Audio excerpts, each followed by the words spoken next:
Hello నమస్కారం అండి. Telugu competitive exams ఛానల్కి స్వాగతం. ఈరోజు మనం చెప్పుకోబోయేది ఇండియన్ జాగ్రఫీకి సంబంధించి కొన్ని ముఖ్యమైనటువంటి ఏవైతే చాలా ఇంపార్టెంట్ బిట్స్ ఏవైతే ఉన్నాయో వాటి గురించి మనం మాట్లాడుకుందాము. ఇండియన్ జాగ్రఫీకి సంబంధించిన వీడియోలు అనేవి మన ఛానల్లో తక్కువగానే ఉన్నాయి. కాకపోతే ఏంటంటే ఈ వీడియోలు పెట్టడానికి కొంచెం టైం అంటూ పడుతుంది. అయితే చూడండి, మనం ఇండియన్ జాగ్రఫీకి సంబంధించి మన దేశంలో సమయాన్ని నిర్ధారించడానికి ఏ రేఖాంశమును ప్రామాణికంగా తీసుకుంటారు? ఏ రేఖాంశాన్ని ప్రామాణికంగా తీసుకుంటారు అంటే 82 డిగ్రీల తూర్పు రేఖాంశం. నేను ఇక్కడ రాస్తాను. అంటే 82 1/2 డిగ్రీల తూర్పు రేఖాంశం. ఇది బాగా గుర్తుంచుకోవాలండి. ఏంటంటే ఆప్షన్స్ వేస్ గా మనకి ఇచ్చినప్పుడు 82 ఇక్కడ ఒకసారి నోట్ చేస్తున్నాను. 82 1/2 తూర్పు రేఖాంశంగా మనం చెప్పుకోవచ్చు అనమాట. ఈ ఆప్షన్ వేస్ గా ఇచ్చినప్పుడు ఇదే నెంబర్ ఇస్తారు. కాకపోతే ఏంటంటే పశ్చిమమా లేకపోతే పడమర ఉత్తరం అని ఇస్తారు. మనం బాగా గుర్తుంచుకోవాల్సింది ఏంటంటే తూర్పు రేఖాంశం. అయితే భూమి పైపొరలో అత్యధిక శాతం ఉన్నటువంటి మూలకం ఏంటి? భూమి పైపొరలో అత్యధిక శాతం ఉన్నటువంటి మూలకం ఏంటంటే ఆక్సిజన్ గా మనం చెప్పుకోవచ్చు. తర్వాత భూభ్రమణానికి పట్టేటటువంటి కాలం ఎంత అంటే భూభ్రమణానికి 23 గంటల 56 నిమిషాల 4.09 సెకండ్లు అనేది భూభ్రమణానికి పట్టేటటువంటి కాలంగా మనం చెప్పుకోవచ్చు. మీరు అంతకుముందల జరిగినటువంటి క్లాసుల్లో వినే ఉంటారు. మనకి లిపి సంవత్సరం యొక్క ఫిబ్రవరిలో 29 రోజులు ఉండడం కూడా ఇదే కారణం. ఓకే, అంటే ఫిబ్రవరిలో యాక్చువల్గా 28 రోజులు ఉంటాయి. 4 సంవత్సరాలకు ఒకసారి 29 రోజులు ఉంటాయి. ఇది మీ అందరికీ తెలిసిందే. కాకపోతే ఏంటంటే మనం ఈ నిమిషాలు కూడా గుర్తుంచుకోవాలన్నమాట. లేకపోతే మనం 56 నిమిషాలను గుర్తుంచుకోకుండా ఉంటే అక్కడ ఆప్షన్స్లో వచ్చేసరికి 59 అని ఇచ్చినా సరే మనం కన్ఫ్యూజ్ అవుతాము. మీరు అలా కన్ఫ్యూజ్ కాకూడదని చెప్పడం జరుగుతుంది. 23 గంటల 56 నిమిషాల 4.09 సెకండ్ అని చెప్పొచ్చు. మన దేశంలో అత్యధిక ప్రజలు మాట్లాడే భాష ఏది అంటే హిందీ. మన దేశంలో అత్యధికంగా ప్రజలు మాట్లాడేటటువంటి భాష హిందీ. ఇది మనందరికీ కూడా తెలిసిన విషయమే. అయితే చూడండి, మన దేశంలో ఏ రాష్ట్రంలో షెడ్యూల్ తెగల వారు అత్యధికంగా ఉన్నారు అంటే మధ్యప్రదేశ్లో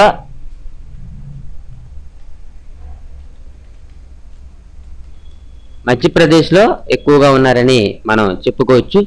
తర్వాత చూస్తే గోండులు ముఖ్యంగా ఏ రాష్ట్రంలో నివసిస్తున్నారు? ఇక్కడ నేను రాస్తున్నాను చూడండి.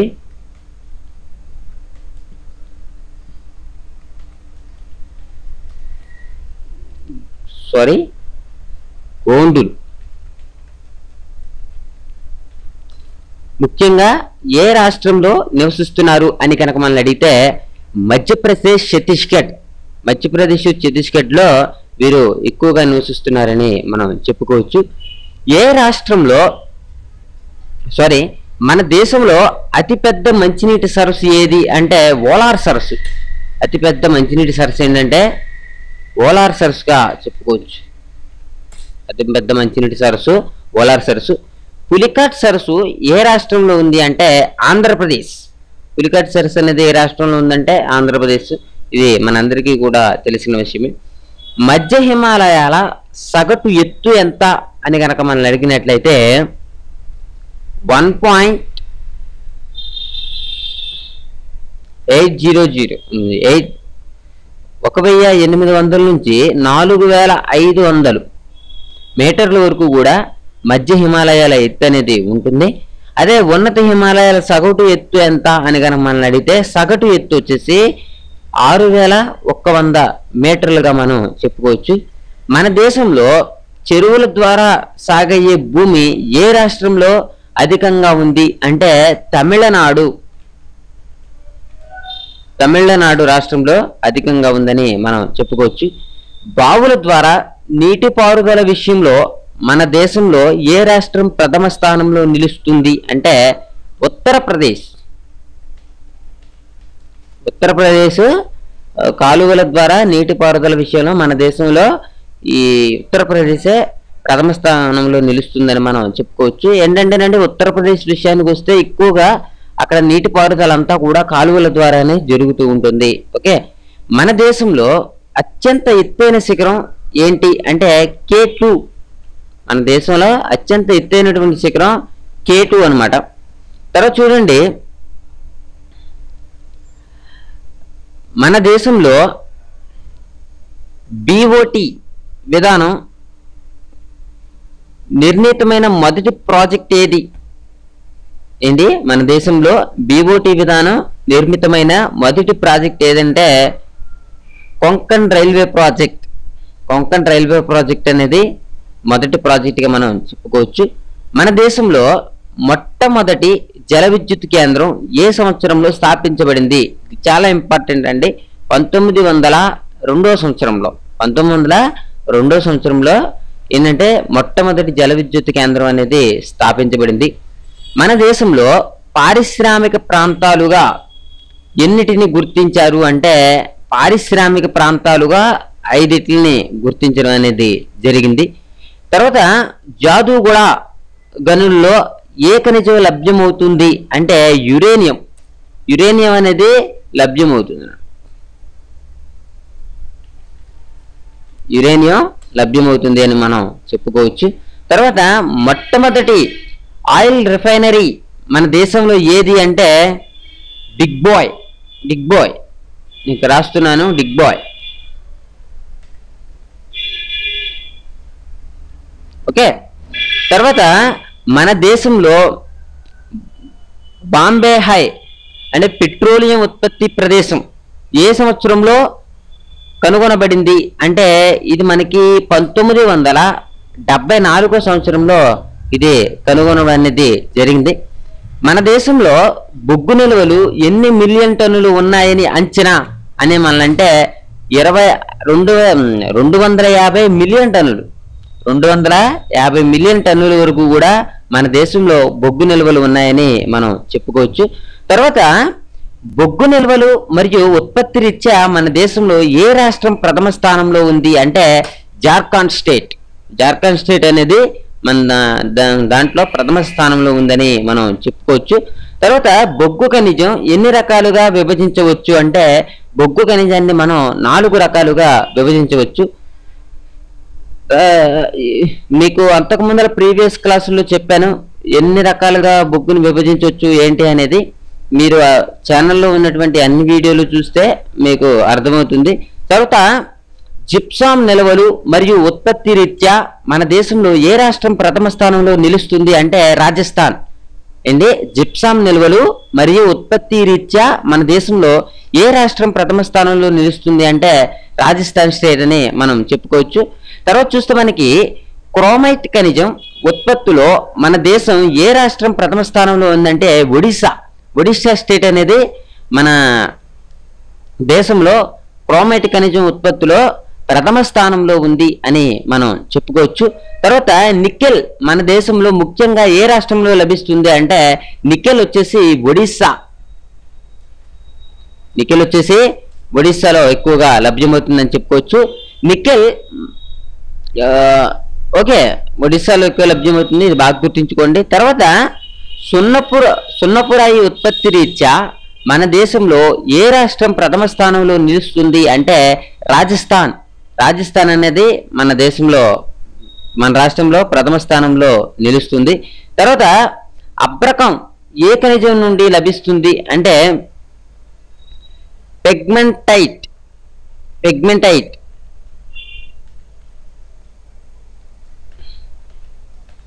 పెగ్మెంటైట్ నుండి లభిస్తుంది.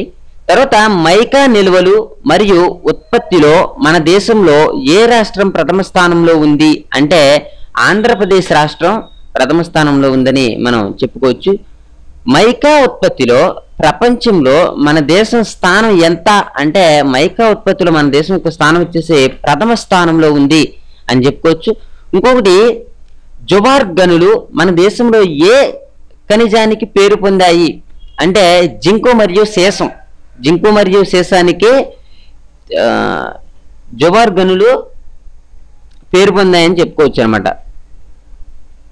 సారీ, జవార్ కాదు, జవార్ గనులు ఈ యొక్క జింకు మరియు సీసంకే పేరు పొందాయిగా మనం చెప్పుకోవచ్చు. తర్వాత మన దేశంలో నిల్వల రీత్యా రాగి ఖనిజం విషయంలో ఏ రాష్ట్రం ప్రథమ స్థానంలో ఉంది అంటే రాజస్థాన్ అనేది రాగి నిల్వల రీత్యా ప్రథమ స్థానంలో ఉంది. ఈ బిట్స్ అన్ని కూడా మనం ప్రీవియస్ ఒక వీడియో చెప్పుకున్నాం. ఏంటంటే భారతదేశం యొక్క ఖనిజ సంపద అనేటటువంటి ఒక వీడియో చేశాము. ఆ వీడియో వచ్చేసి 1.5 hours ఉంది. అది మన ఛానల్లో ఉంది. అది కనుక చూస్తే ఇటువంటి బిట్లు అన్నిటికీ కూడా మీరు ఆన్సర్ చేయగలుగుతారనమాట. మన దేశంలో నిల్వల రీత్యా రాగి ఖనిజం విషయంలో ఏ రాష్ట్రం ప్రథమ స్థానంలో ఉంది అంటే రాజస్థాన్ స్టేట్ అని మనం చెప్పుకోవచ్చు. తర్వాత చూడండి, మన దేశంలో ఇనుప ఖనిజం నిల్వల రీత్యా ఏ రాష్ట్రం ప్రథమ స్థానంలో ఉంది అంటే ఒడిశా. ఇనుము రీత్యా ఇనుము కూడా ఎక్కడ ఉందంటే ఎక్కువగా ఒడిశా స్టేట్లో ఉందనే మనం చెప్పుకోవచ్చు.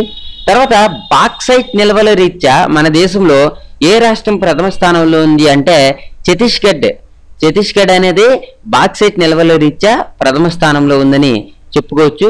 ఇంకోటి చూడండి, ప్రపంచ ఇనుప ఖనిజ నిల్వలలో మన దేశం ఎన్నో వంతు ఉన్నాయి. ఏంటంటే ప్రపంచంలో ఉన్నటువంటి ఇనుప ఖనిజ నిల్వల్లో మన దేశంలో ఎన్నో వంతు ఉన్నాయి అంటే 1/4. ఇనుము అనేది మనకి ఎక్కువగానే ఉంది. 1/4 వంతు మన దేశంలో ఉందని చెప్పుకోవచ్చు. తర్వాత కనుక మనం చూసుకుంటే మన దేశంలో అత్యధిక విస్తీర్ణంలో అడవులు కలిగినటువంటి రాష్ట్రం ఏంటి అని కనుక మనం అడిగినట్లయితే మధ్యప్రదేశ్లో ఎక్కువగా అడవులు ఉన్నాయి. ఇవి నేను ప్రీవియస్ యూట్యూబ్లో కూడా చెప్పడం జరిగింది. తర్వాత చూడండి, చిట్టడవులు ఎన్ని సెంటీమీటర్ల వర్షపాతం గల ప్రదేశాల్లో పెరుగుతాయి అని కనుక మనం అడిగితే 120 సెంటీమీటర్లు. 120 సెంటీమీటర్ల వర్షపాతం కలిగినటువంటి ప్రాంతాల్లో ఈ యొక్క చిట్టడవులు అనేవి పెరుగుతూ ఉంటాయి. తర్వాత టైడల్ లేదా మాన్గ్రూవ్ అడవులు ఏ ప్రాంతంలో అధికంగా ఉంటాయి? ఏంటి? టైడల్ లేదా మాన్గ్రూవ్ అడవులు ఏ ప్రాంతంలో అధికంగా ఉంటాయి అంటే పశ్చిమ బెంగాల్లో అత్యధికంగా ఉంటాయని మనం చెప్పుకోవచ్చు. ఇంకొకటి ఏంటంటే పైన్ చెట్లు ఏ రకం అడవుల్లో అధికంగా పెరుగుతాయి అని కనుక అడిగితే పర్వతారణ్యాలు. ఇవి పర్వతారణ్యాల్లో ఎక్కువగా పెరుగుతూ ఉంటాయి అన్నమాట. పైన్ చెట్లు అని అనగానే మీరు పర్వత ప్రాంతాల్లో ఇవి ఎక్కువగా పర్వతారణ్యాల్లో ఇవి ఎక్కువగా పెరుగుతాయన్న విషయాన్ని గుర్తుంచుకోండి. తర్వాత చూడండి, ఋతుపవనారణ్యాలు మన దేశంలో ఏ రాష్ట్రంలో అధికంగా ఉన్నాయి? ఏంటి? ఋతుపవనారణ్యాలు మన దేశంలో ఏ రాష్ట్రంలో అధికంగా ఉన్నాయి అంటే ఒడిశా, ఆంధ్రప్రదేశ్, తమిళనాడు, ఛత్తీస్గఢ్. ఏంటి? ఒడిశా, ఆంధ్రప్రదేశ్, తమిళనాడు, ఛత్తీస్గఢ్. వీటిల్లో ఈ యొక్క ఋతుపవనారణ్యాలు అధికంగా ఉన్నవి అని మనం చెప్పుకోవచ్చు అన్నమాట. ఓకే, అయితే మనకి ఏంటంటే ఇవి ఆప్షన్స్ వేస్గా ఇచ్చినప్పుడు ఒరిస్సా, ఆంధ్రప్రదేశ్, తమిళనాడు, ఛత్తీస్గఢ్ ఈ 4 ఇచ్చి ఏబీనా, ఏబిసిడినా, లేకపోతే ఏబిసిడి 3, 4 అని అడుగుతూ ఉంటారు. అప్పుడు మనం ఏంటంటే ఈ 4 కూడా, ఈ 4టిలోని కూడా ఋతుపవనారణ్యాలు మన దేశంలో అత్యధికంగా ఉన్నటువంటి రాష్ట్రాలుగా చెప్పుకోవచ్చు. ఓకే, ఇంకొకసారి చెప్తున్నాను, అది ఒడిశా, ఆంధ్రప్రదేశ్, తమిళనాడు, ఛత్తీస్గఢ్. ఓకే, తర్వాత సతత హరితారణ్యాలు ఏ ప్రాంతాల్లో పెరుగుతాయి అంటే 200 సెంటీమీటర్లు. 200 సెంటీమీటర్లు కంటే అధిక వర్షపాతం 900 మీటర్ల కంటే ఎత్తులేని ప్రదేశాలు. వీటిలో ఏంటంటే సతత హరితారణ్యాలు అనేవి పెరుగుతూ ఉంటాయి. ఈ సతత హరిత అరణ్యాల విషయానికి వస్తే వీటికి 200 సెంటీమీటర్ల కంటే అధిక వర్షపాతం అంటే బాగా ఎక్కువగా వర్షం పడుతూ 900 మీటర్ల కంటే ఎత్తులేని ప్రదేశాలు, అంటే సముద్ర మట్టానికి 900 మీటర్ల కంటే ఎత్తులేనటువంటి ప్రదేశాల్లో ఈ సతత హరితారణ్యాలు అనేవి పెరుగుతూ ఉంటాయి. ఓకే, మనకి కాంపిటేటివ్ ఎగ్జామ్స్ లో లేకపోతే 50 సెంటీమీటర్ల లేకపోతే 120 అని అడుగుతూ ఉంటారు. సతత హరితారణ్యాలు అంటే వర్షం అనేది 200 సెంటీమీటర్ల కంటే అధిక వర్షపాతం ఉండాలి, అంటే బాగా వర్షం పడేటటువంటి ప్రాంతాల్లో ఈ సతత హరితారణ్యాలు అనేవి పెరుగుతూ ఉంటాయని మనం చెప్పుకోవచ్చు. అయితే చూడండి, గంగానది జన్మస్థలం, గంగానది జన్మస్థలం ఎక్కడ అంటే గంగోత్రి హిమనీనందం. ఇటువంటి చాలా ఇంపార్టెంట్. గంగోత్రి హిమనీనందం, దీంట్లో ఇక్కడ ఏంటంటే గంగానది జన్మస్థలంగా చెప్పుకోవచ్చు. తర్వాత కావేరీ నది జన్మస్థలం ఏంటి అని కనుక అడిగితే కావేరీ నదికి వచ్చేసరికి బ్రహ్మగిరి కొండలు, బ్రహ్మగిరి కొండలుగా మనం చెప్పుకోవచ్చు. తర్వాత నర్మదా తపతి నదులు ఎందుకని పశ్చిమంగా ప్రయాణించి సముద్రంలో కలుస్తాయని. ఏంటి ఇక్కడ చూడండి, మన ఇండియా విషయానికి వస్తే భారతదేశంలో 190% కూడా నదులు అనేవి బంగాళాఖాతంలోనే కలుస్తాయి. మన గోదావరి కావచ్చు, గంగా నది కావచ్చు, పెన్న, కృష్ణ, ఇవన్నీ కూడా బంగాళాఖాతంలోనే కలుస్తాయి. కాబట్టి ఈ నర్మదా తపతి నదులు మట్టికి పశ్చిమంగా ప్రయాణించి మనకి అరేబియా సముద్రంలో కలుస్తాయి. ఓకే, అయితే ఎందుకు ఈ విధంగా ఎందుకు ప్రయాణించి సముద్రంలో కలుస్తాయి అంటే పగులు లోయ ప్రాంతాల గుండా ప్రయాణిస్తూ ఉండడం వలన. ఓకే, మనం ఎప్పుడూ కూడా ఒక విషయం గుర్తుంచుకోవాలి, ఈ నర్మదా తపతి అనేది ఏంటంటే ఇవి పగులు లోయ ప్రాంతాలు అనమాట. పగులు లోయ ప్రాంతాల్లో ప్రవహించేటటువంటి నదులు ఈ రెండు కూడా. ఈ రెండు ఏంటంటే ఎక్కడ కలుస్తాయి, అరేబియా సముద్రంలో కలుస్తాయి పశ్చిమంగా ప్రయాణించి. ఓకే, తర్వాత చూస్తే కృష్ణా నదికి ముఖ్యమైనటువంటి ఉపనదులు ఏవి అంటే భీమ, మలప్రభ, సువర్ణరేఖ, తుంగభద్ర, ఇవన్నీ కూడా కృష్ణా నది యొక్క ముఖ్యమైనటువంటి ఉపనదులుగా మనం చెప్పుకోవచ్చు. తర్వాత చూస్తే గోదావరి నది గురించి ఒక అత్యంతమైనటువంటి ముఖ్య విషయం అనేది మనం కనుక మాట్లాడుకుంటే ద్వీపకల్ప నదుల్లో ఇది 2వ అతిపెద్దది. ద్వీపకల్ప నదుల్లో ఇది 2వ అతిపెద్దది అని మనం చెప్పుకోవచ్చు. తర్వాత చూస్తే ఇవంతా ఏంటంటే ఇదంతా కూడా మనం నదుల గురించి మాట్లాడుకున్నాము. ఇంకోటి చూస్తే ఇక్కడ చూడండి, షెడ్యూల్ కులాల వారు మన దేశంలో అత్యధిక సంఖ్యలో ఏ రాష్ట్రంలో ఉన్నారు. షెడ్యూల్ కులాలు అంటే ఉత్తరప్రదేశ్. షెడ్యూల్ కులాలు ఎక్కడున్నారు ఎక్కువగా అంటే ఉత్తరప్రదేశ్ అని చెప్పుకోవచ్చు. నేను నోట్ చేశాను అంటే అది చాలా ఇంపార్టెంట్ అని అర్థం. ఉత్తరప్రదేశ్గా మనం గుర్తించుకోవచ్చు. తర్వాత చూడండి, మన ఆంధ్రప్రదేశ్లో కూచిపూడి నృత్యం చాలా ప్రసిద్ధిగాంచినటువంటిది అని మనం ఈ విషయం గుర్తుంచుకోవాలి. కూచిపూడి నృత్యం ఆంధ్రప్రదేశ్ రాష్ట్రంలో ఇది చాలా ప్రసిద్ధిగాంచింది. కూచిపూడి అనగానే ఆంధ్రప్రదేశే. ఓకే, తర్వాత చూడండి, మన దేశం ఉత్తరాగ్ర భాగం ఏది అంటే కిలిక్ దావస్ పాస్. మన దేశం యొక్క ఉత్తరాగ్ర భాగం ఏంటి అంటే నేను రాస్తున్నాను ఇక్కడ, కిలిక్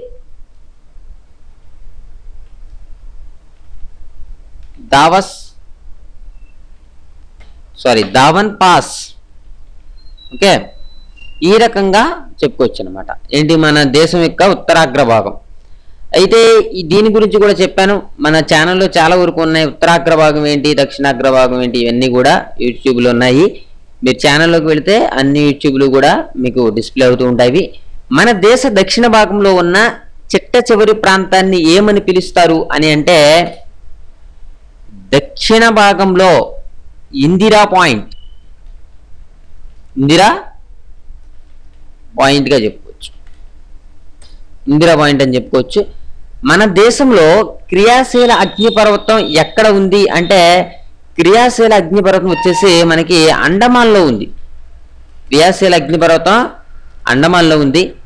వైశాల్యం రీత్యా ప్రపంచ దేశంలో భారతదేశం స్థానం ఎన్నోది అంటే వైశాల్యం రీత్యా మనది 7వ స్థానంలో ఉంది. వైశాల్యం రీత్యా భారతదేశము 7వ స్థానంలో ఉందని మనం చెప్పుకోవచ్చు. ఇంకోటి, భారతదేశంలో అత్యధికంగా తీరరేఖ కలిగినటువంటి రాష్ట్రం ఏంటి అంటే గుజరాత్. చాలా మంది ఆంధ్రప్రదేశ్ అనుకుంటారు. ఈ గుజరాత్ ఇక్కడ మనకి మ్యాప్ లో చూసినట్లయితే ఆంధ్రప్రదేశ్కే ఎక్కువ ఉన్నట్టు కనిపిస్తుంది. తీరరేఖ అనేది ఆంధ్రప్రదేశ్కే ఎక్కువ ఉన్నట్టు కనిపిస్తుంది. కానీ గుజరాత్ లో చిన్ని ఉన్నటువంటి కొన్ని కోణాలు, మలుపులు ఇవన్నీ చూసుకుంటే గుజరాత్కే ఎక్కువ ఉంటుంది. ఓకే, మీరు మ్యాప్ చూసినా సరే మనం ఆంధ్రప్రదేశే అనుకుంటాం. కానీ తీరరేఖ అత్యధిక పొడవు ఉన్నది ఏంటంటే గుజరాత్ స్టేట్ గా చెప్పుకోవచ్చు. అయితే చూడండి, కొంతమంది భూపరివేష్టిత రాష్ట్రం అంటే ఏంటి అనే ఒక డౌట్ ఉంటుంది. చాలా మంది అంటూ ఉంటారు భూపరివేష్టిత రాష్ట్రంగా అంటే ఏంటి, ఎటు చూసినా సముద్రం లేనటువంటి రాష్ట్రాలనే భూపరివేష్టిత రాష్ట్రాలు అంటారు. భూపరివేష్టిత రాష్ట్రాలు ఏంటంటే చూడండి, ఇక్కడ మనకి తెలంగాణ ఉందనుకో, తెలంగాణకి ఎటు చూసినా సరే సముద్రం అనేది లేదు. సో తెలంగాణ ఒక భూపరివేష్టిత రాష్ట్రం, మధ్యప్రదేశ్ ఒక భూపరివేష్టిత రాష్ట్రం. ఓకే, ఇలా భూపరివేష్టిత రాష్ట్రాలన్నీ కూడా మీరు మ్యాప్ చూస్తే క్లియర్గా అర్థమవుతుంది. వీటి గురించి మనం డీటెయిల్డ్గా నెక్స్ట్ వీడియోలో చెప్పుకుందాము. తర్వాత చూస్తే చూడండి, భారతదేశం యొక్క వైశాల్యం ఎంత అని అడిగారు అనుకోండి. భారతదేశం యొక్క వైశాల్యం వచ్చేసి మనకి 32.87.263. ఓకే, 32,87,263. మీరు ఈ సంఖ్య మొత్తాన్ని కూడా గుర్తించుకోవాలండి. కాంపిటేటివ్ ఎగ్జామ్స్ ప్రిపేర్ అయ్యేటప్పుడు ఇది మొత్తాన్ని గుర్తించుకోవాలి. ఇక్కడ చూడండి, మనకి ఎలాగిస్తారంటే ఎగ్జామ్స్ లో ఇట్లా ఇస్తారన్నట్టు. ఎట్లా అన్నట్టు అంటే పేపర్ చాలా కష్టంగా వచ్చింది అన్నట్టు. అట్లా ఇచ్చినప్పుడు మనం ఏమవుతాం, గబుక్కుని మనం 32,87 గుర్తించుకుంటాం తప్ప ఈ 263 అనేది అంతగా గుర్తించుకో. అప్పుడు ఏంటంటే మనం కన్ఫ్యూజ్ అవుతుంది, ఆన్సర్ తప్పు పెట్టేటటువంటి అవకాశాలు ఉంటాయి. అయితే చూడండి, ఒకవేళ మనకి 32 కాకోకుండా 48.87 అని లేకపోతే 49.87 అని ఇస్తే అప్పుడు మనం ఇలా పెట్టగలుగుతాం. కానీ మరీ పేపర్ ఇంత టఫ్గా ఇస్తే మనం బిట్ అనేది తప్పు పెట్టే అవకాశాలు ఉంటాయి. అయితే చూడండి, చాలా మంది ఏమనుకుంటారంటే భారతదేశ వైశాల్యం కూడా మనం చదవలేదా, ఇది ఆల్రెడీ చెప్పాలా అని కొంతమంది అనుకుంటూ ఉంటారు. కాబట్టి నేను పేపర్ అనేది కష్టంగా ఉన్నప్పుడు ఎలా ఉంటుంది అనేది చెప్తున్నాను అన్నమాట. ఓకే, మీరేంటంటే డిజిట్స్ అన్ని కూడా పర్ఫెక్ట్ గా గుర్తించుకోండి. 32,87,263 చదరపు కిలోమీటర్లుగా మనం భారతదేశం యొక్క వైశాల్యం అని చెప్పుకోవచ్చు. తర్వాత చూడండి, దక్షిణాన ఉన్న అత్యంత ఎత్తైన శిఖరం ఏది అంటే అనైముడి. పోయినసారి కాంపిటేటివ్ ఎగ్జామ్స్ లో దీన్ని అడగడం జరిగింది.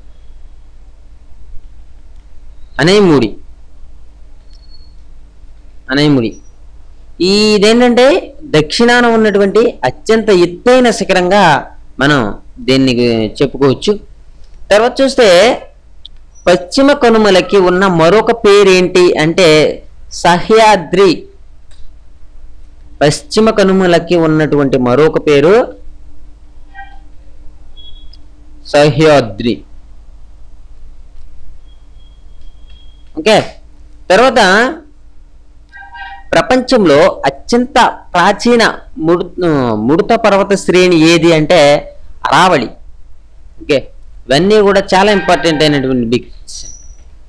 అరావళి పర్వతాలు అనేవి ప్రపంచంలో అత్యంత ప్రాచీన ముడత పర్వత శ్రేణి అని మనం చెప్పుకోవచ్చు. తర్వాత ఎవరెస్ట్ శిఖరానికి ఉన్న ప్రాచీనమైనటువంటి పేరు ఏంటి అంటే సాగరమాత.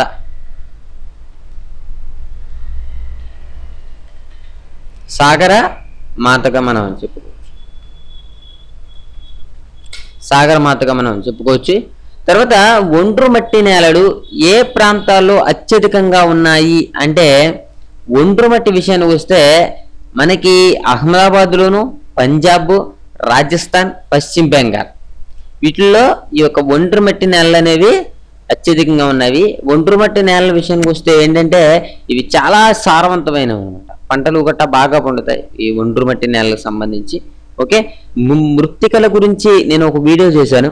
ఆ వీడియో కనుక చూస్తే మీరు ఏ నేలల స్వభావం ఎలా ఉంటుంది, ఏ నేలలు ఏ ప్రాంతంలో ఎక్కువగా విస్తరించి ఉన్నాయి, భారతదేశంలో ఏ రాష్ట్రంలో ఏ నేలలు ఎక్కువగా ఉన్నాయి, ఏ రాష్ట్రానికి ఏ నేలలు ఎక్కువగా ఉన్నాయి, ఇవన్నీ కూడా మీరు ఛానల్లో ఉన్నటువంటి మృత్తికలు అనేటటువంటి వీడియో చూడడం ద్వారా మనం ఇటువంటి బిట్స్కి ఆన్సర్ చేయొచ్చు. తర్వాత చూస్తే మన దేశంలో ఎర్ర నేలలు ఏ ప్రాంతంలో ఉన్నాయి అంటే ఎర్ర నేలలు వచ్చేసరికి అంటే తమిళనాడు, దాని తర్వాత కర్ణాటక, దాని తర్వాత మధ్యప్రదేశ్, దాని తర్వాత ఒడిస్సా అని మనం చెప్పుకోవచ్చు. తర్వాత చూస్తే చూడండి, భారతదేశంలో చివరగా సూర్యోదయం అయ్యేటటువంటి రాష్ట్రం చివరిగా ఎక్కడ అవుతుంది సూర్యోదయం? గుజరాత్లో అవుతుంది. ఓకే, గుజరాత్లో చివరిగా సూర్యోదయం అనేది అవుతుందని చెప్పుకోవచ్చు. అలాగే చూడండి, గుజరాత్లో ఎందుకు అంటే ఇక్కడ మనకి మొట్టమొదటిసారిగా ఏది అక్కడ తూర్పు దిశగా ఉన్నటువంటి అరుణాచల్ ప్రదేశ్లో మొట్టమొదటిసారిగా మనకి సూర్యోదయం అవుతుంది. ఈ గుజరాత్ విషయానికి వచ్చేసరికి ఇదేంటంటే పశ్చిమంగా ఉంది కాబట్టి ఇది అన్నమాట. అయితే గుజరాత్ ఇక్కడ ఉందనుకోండి, మనకి అరుణాచల్ ప్రదేశ్ వచ్చేసి ఇక్కడ ఉంటుంది, పైన వచ్చేసి జమ్మూ అండ్ కాశ్మీర్ మీకు తెలిసిందే, కిందకు వచ్చేసరికి ఇంకా తమిళనాడు. ఓకే, మీకు అర్థమైంది కదా. మీరు మ్యాప్ కనుక చూస్తే ఇటువంటి బిట్స్ అనేవి బాగా గుర్తుంచుకోవచ్చు. భారతదేశపు భూ సరిహద్దు పొడవు ఎంత అన్నట్టు? భారతదేశం యొక్క భూ సరిహద్దు పొడవు 15.200 15,200 కిలోమీటర్లుగా మనం భారతదేశం యొక్క భూ సరిహద్దు పొడవుగా చెప్పుకోవచ్చు. తర్వాత భారతదేశం యొక్క తీర రేఖ పొడవు ఎంతంటే 6,100 చదరపు కిలోమీటర్లుగా మనం భారతదేశం యొక్క తీర రేఖ పొడవుగా చెప్పుకోవచ్చు. అయితే చూడండి, దేశంలో మొట్టమొదటిగా మనకి ఓకే ఇక్కడ చూడండి ఒక విషయం, భారతదేశం యొక్క తీర రేఖ పొడవు నేను నోట్ చేయలేదు ఇక్కడ, 6.00 చదరపు కిలోమీటర్లుగా చెప్పుకోవచ్చు. తర్వాత చూడండి, భారతదేశపు పశ్చిమాన గల చిత్తడి నేల ప్రదేశం ఏంటంటే రాన్ ఆఫ్ కచ్. ఏంటి?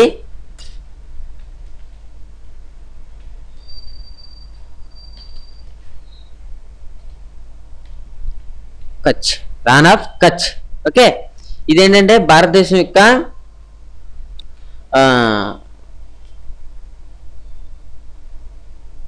పశ్చిమాన గల చిత్తడి నేలల ప్రాంతం. ఓకే, ఇది కూడా చాలా ఇంపార్టెంట్ బిట్ అండి. భారతదేశానికి పశ్చిమాన గల చిత్తడి నేలల ప్రాంతం ఏంటంటే రాన్ ఆఫ్ కచ్గా మనం చెప్పుకోవచ్చు. తర్వాత చూడండి, మెక్మోహన్ రేఖ ఎక్కడ ఉంది అంటే భూటాన్కి తూర్పున భారత్ చైనాల మధ్య మెక్మోహన్ రేఖ ఉంది. మెక్మోహన్ రేఖ అనేది ఎక్కడ ఉందంటే భూటాన్కి తూర్పున భారత్ చైనాలకి మధ్య ఈ యొక్క మెక్మోహన్ రేఖ అనేది ఉందని చెప్పుకోవచ్చు. తర్వాత పాకిస్తాన్తో సరిహద్దు గల భారత రాష్ట్రాలు ఎన్ని? మనకి పాకిస్తాన్కి ఎన్ని రాష్ట్రాలు పాకిస్తాన్తో సరిహద్దుని కలిగి ఉన్నాయి అంటే 4 రాష్ట్రాలతో సరిహద్దుని కలిగి ఉన్నాయి. 4 రాష్ట్రాలు పాకిస్తాన్తో సరిహద్దుని కలిగి ఉన్నాయి. తర్వాత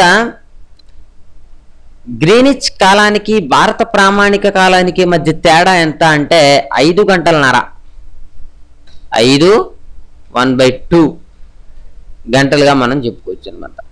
ఈ గ్రీనిచ్ కాలానికి భారత ప్రామాణిక కాలానికి మధ్య తేడా 5 గంటలన్నరగా చెప్పుకోవచ్చు. పోయినసారి కాంపిటేటివ్ ఎగ్జామ్స్లో కూడా ఈ బిట్స్ అనేవి అడగడం జరిగింది. ఉత్తర దక్షిణంగా భారతదేశం యొక్క పొడవు ఎంత అంటే 3,214 కిలోమీటర్లుగా మనం చెప్పుకోవచ్చు. 3,214 చదరపు 3,214 కిలోమీటర్లుగా మనం చెప్పుకోవచ్చు. ఇవన్నీ కూడా మనకి పంచాయతీ సెక్రటరీకి సంబంధించి వచ్చేటటువంటి ముఖ్యమైనటువంటి బిట్స్గా మనం చెప్పుకోవచ్చు అండి. అయితే చూడండి, దారెడారి గుండా ప్రయాణించే ఏకైక నది ఏంటంటే లూని నది. లూని నది అనేది దారెడారికి సంబంధించింది. ఇది మీరు చాలా బాగా గుర్తుంచుకోవాలి, లూని నది. ఓకే, ఈ రకంగా పంచాయతీ సెక్రటరీకి సంబంధించి జాగ్రఫీలో అడిగేటటువంటి ముఖ్యమైనటువంటి బిట్స్గా నేను మీకు ఈ వీడియో అనేది పెట్టడం జరిగింది. మీరేంటంటే ఇప్పటి వరకు ఎవరైనా సబ్స్క్రైబ్ చేసుకునే వారు ఉంటే అందరూ కూడా మర్చిపోకుండా సబ్స్క్రైబ్ చేసుకోండి. ఈ తెలుగు కాంపిటేటివ్ ఎగ్జామ్స్ అనేటటువంటి ఈ ఛానల్లో సబ్స్క్రైబ్ చేసుకోవడం ద్వారా మీకు కాంపిటేటివ్ ఎగ్జామ్స్కి ఫ్రీగా కోచింగ్ ఇవ్వబడుతుంది. అంతేకాకుండా మీకు జాబ్ ఇన్ఫర్మేషన్ కూడా చెప్పబడుతుంది. మీరందరూ కూడా సబ్స్క్రైబ్ చేసుకోండి. Thank you for watching. Have a nice day. Hello అండి, కొత్తగా యూట్యూబ్ ఛానల్ చూస్తున్న వారి గురించి ఇది చెప్పడం జరుగుతుంది. మీరు గూగుల్లో youtube.com అని టైప్ చేసిన తర్వాత మీకు ఇట్లా ఓపెన్ అవుతుంది. దీంట్లో యూట్యూబ్ మీద క్లిక్ చేయండి. క్లిక్ చేసిన తర్వాత మీకు ఈ విధంగా ఓపెన్ అవుతుంది. పైన ఉన్నటువంటి బార్లో తెలుగు కాంపిటేటివ్ ఎగ్జామ్స్ అని టైప్ చేసి ఎంటర్ కొట్టండి. ఎంటర్ కొట్టిన తర్వాత మనకి ఇట్లా సరస్వతీదేవి బొమ్మ పక్కన ఉన్నటువంటి ఈ తెలుగు కాంపిటేటివ్ ఎగ్జామ్స్ అనే బటన్ మీద క్లిక్ చేయండి. క్లిక్ చేసిన తర్వాత మనకి పోటీ పరీక్షలకు ఉచిత శిక్షణ అని మనకి ఇలా వస్తుంది. దీంట్లో వచ్చిన తర్వాత ఇవన్నీ కూడా మీకు చేయబడినటువంటి వీడియోలే. ఇవి వచ్చేసి ఏంటంటే 224 వీడియోల దాకా ఉంటాయి. 204 వీడియోల దాకా ఉంటాయి ఇవి. ఇప్పుడు మీరు ఏం చేస్తారంటే ఇక్కడ వీడియోస్ అని చూసారా, ఈ వీడియోస్ మీద క్లిక్ చేయండి. వీడియోస్ మీద క్లిక్ చేసిన తర్వాత మీకు ఈ రకంగా ఓపెన్ అవుతుంది. ఇవన్నీ కూడా మీకు పంచాయతీ సెక్రటరీ కావచ్చు, విఆర్ఏ, గ్రూప్ 2 అన్నిటికీ కూడా చాలా ఉపయోగకరంగా ఉంటాయి. చూడండి, ఇక్కడ నేను పంచాయతీ సెక్రటరీ అని రాశాను. పంచాయతీ సెక్రటరీతో పాటు మిగిలిన ఎగ్జామ్స్ కూడా ఇవి ఉపయోగపడతాయి. అందుకే ఇక్కడ నేను panchayat secretary group 1, group 2, VR1 రాయడం జరిగింది. ఇక్కడ చూడండి, ఇవన్నీ కూడా చాలా వరకు మనకి వీడియోస్ అనేవి ఓపెన్ అవుతాయి. అవార్డుల గురించి, కరెంట్ అఫైర్స్ గురించి, సుప్రీంకోర్టు తీర్పుల గురించి, ఇది చాలా ఇంపార్టెంట్ అయినటువంటి విషయం. ఇవన్నీ కూడా మనకి ఓపెన్ అవుతాయి.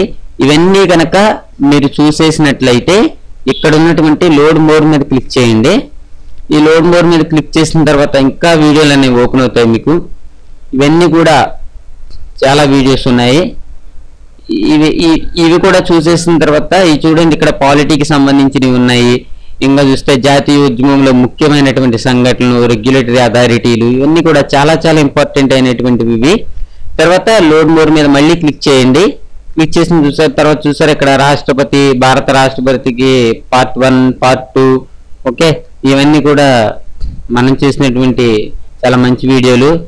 చూడండి, ఇక్కడ సైన్స్ ప్రమాణాల గురించి, రసాయన శాస్త్రం, అతి ముఖ్యమైనటువంటి విషయాలు, ప్రభుత్వ అభివృద్ధి పథకాలు, ఇన్ఫర్మేషన్ టెక్నాలజీ, ఇవన్నీ కూడా చాలా ఉన్నాయి. ఇక్కడ చూడండి, పేదరికం, నిరుద్యోగం, ఈ వీడియో కూడా చాలా ఇంపార్టెంట్. చాలా మంది దీన్ని చూడడం జరిగింది. అన్ని వీడియోలు ఇంపార్టెంట్. ఇక్కడ చూడండి, బీమా రంగం. ఈ బీమా రంగం చూస్తే 518 మంది చూశారు. చాలా అంటే ఇది ఇంపార్టెంట్ కాదని మీ యొక్క ఉద్దేశం అయి ఉంటుంది. కానీ బీమా రంగం నుంచి మనకి బిట్స్ అనేవి వస్తాయి. విద్య, ఆరోగ్యం, దీనికి సంబంధించి కూడా బిట్స్ వస్తాయి. తర్వాత భారత రాజ్యాంగంలో షెడ్యూల్డ్, ఇది కనుక మీరు చూస్తే మీకు ఒక అవగాహన అనేది వస్తూ ఉంటుంది. తర్వాత చూడండి, ఇక్కడ మళ్ళీ లోడ్ మోర్ మీద క్లిక్ చేయండి. లోడ్ మోర్ మీద క్లిక్ చేసిన తర్వాత ఇంకా వీడియోస్ వచ్చినవి. ఈ వీడియోలో చూసారు, ఇక్కడ మనీ బిల్ అని, కేంద్ర జాబితా, రాష్ట్ర జాబితా, ఉమ్మడి జాబితాలకి ఎన్ని అంశాలు ఉన్నాయి ఏంటి అవన్నీ కూడా తెలుస్తూ ఉంటాయి. లోక్సభ నిర్మాణం ఏంటి, ఆంధ్రప్రదేశ్లో నీటిపారుదల ప్రాజెక్టులు, ఇవన్నీ కూడా చాలా వరకు ఓపెన్ అవుతాయి. ఇక్కడ చూడండి, కంప్యూటర్ అబ్రివేషన్స్ అని ఉంది. మన కాంపిటేటివ్ ఎగ్జామ్స్ లో CD అంటే ఏంటి, లేకపోతే కంప్యూటర్ సంబంధించి అబ్రివేషన్స్ అడుగుతున్నారు కదా, WW అంటే ఏంటి, ఇవన్నీ కూడా ఈ వీడియో చూడడం ద్వారా తెలుస్తుంది. మనకి కొత్తగా ఆంధ్ర రాష్ట్రం ఏర్పడిన తర్వాత నూతన ఆంధ్రప్రదేశ్ జనాభా అని చెప్పి ఒక వీడియో పెట్టాను. ఇది కూడా చాలా ఇంపార్టెంట్. ఈ అన్ని వీడియోలు చూసినప్పుడు మాత్రమే మీకు నాలెడ్జ్ అనేది ఇంప్రూవ్ అవుతుంది. మళ్ళీ ఇక్కడ లోడ్ మోర్ మీద క్లిక్ చేయండి. చేసిన తర్వాత ఇంకా చూడండి, ఇక్కడ సంస్థలు ఉంటాయి కదా, పరిశోధనా సంస్థలు, ఏ పరిశోధనా సంస్థ ఎక్కడుంది ఏంటి ఇవన్నీ తెలియడానికి ఇక్కడ చూడండి, కేంద్ర పప్పు ధాన్యాల పరిశోధనా సంస్థ ఎక్కడ ఉంది అని పోస్ట్ ఈ వీడియో అనేది పెట్టడం జరిగింది. నేను 2 months ago పెట్టాను దీన్ని. ఇది కూడా ఇవన్నీ కూడా చూడాలి మీరు. తర్వాత రాష్ట్రపతుల గురించి, ఇక్కడ అంతర్జాతీయ బిరుదుల గురించి, ఒకే అతి ముఖ్యమైనటువంటి ప్రముఖ ఆవిష్కరణ గురించి ఇవన్నీ కూడా పెట్టాను. తర్వాత మళ్ళీ లోడ్ మోర్ మీద క్లిక్ చేయండి. ఇంకా చాలా వీడియోలు ఓపెన్ అయినవి. దీంట్లో చూస్తే మనకి హిస్టరీ సంబంధించి స్టార్టింగ్ ఎలా ఉంటుంది, క్రీస్తు శకం 1వ శతాబ్దం నుంచి 3వ శతాబ్దం వరకు భారతదేశం యొక్క క్రోనాలజీ, ఇవన్నీ కూడా దీంట్లో ఉంటాయి. చూడండి, ఇక్కడ భారతదేశ నైసర్గిక స్వరూపం, దీని నుంచి కూడా బిట్స్ అనేవి వస్తూ ఉంటాయి. ఇంకా ఇవన్నీ కూడా ఇక్కడ చూడండి సైన్స్ కి సంబంధించినటువంటి 200 బిట్స్ ఉన్నాయి దీంట్లో. అదే ఇక్కడ దీంట్లో జంతు శాస్త్రానికి సంబంధించి 150 బిట్స్ అనేవి చెప్పడం జరిగింది. ఓకే, ఈ రకంగా మొత్తం సైన్స్ కి సంబంధించిన వీడియోలు కూడా చూడండి. మళ్ళీ నెక్స్ట్ లోడ్ మోడ్ మీద క్లిక్ చేయండి. మనకి రక్త ప్రసరణ వ్యవస్థ ఎలా ఉంటుంది, శ్వాస వ్యవస్థ ఎలా ఉంటుంది, జీర్ణాశయము, కార్బోహైడ్రేట్స్, జీవుల వర్గీకరణ, ఇవన్నీ చాలా చాలా మంచి యూట్యూబ్లు. ఇవన్నీ కూడా 206 వీడియోల వరకు ఉంటాయి. ఇవన్నీ చూసినట్లయితే మీ నాలెడ్జ్ అనేది ఇంప్రూవ్ అవుతుంది. చాలా మంది నాకు ఫోన్ చేసి ఛానల్లోకి ఏ విధంగా వెళ్ళాలి అంటున్నారు, కాబట్టి మీకు ఇది చెప్పడం జరిగింది. Thank you for watching. Have a nice day.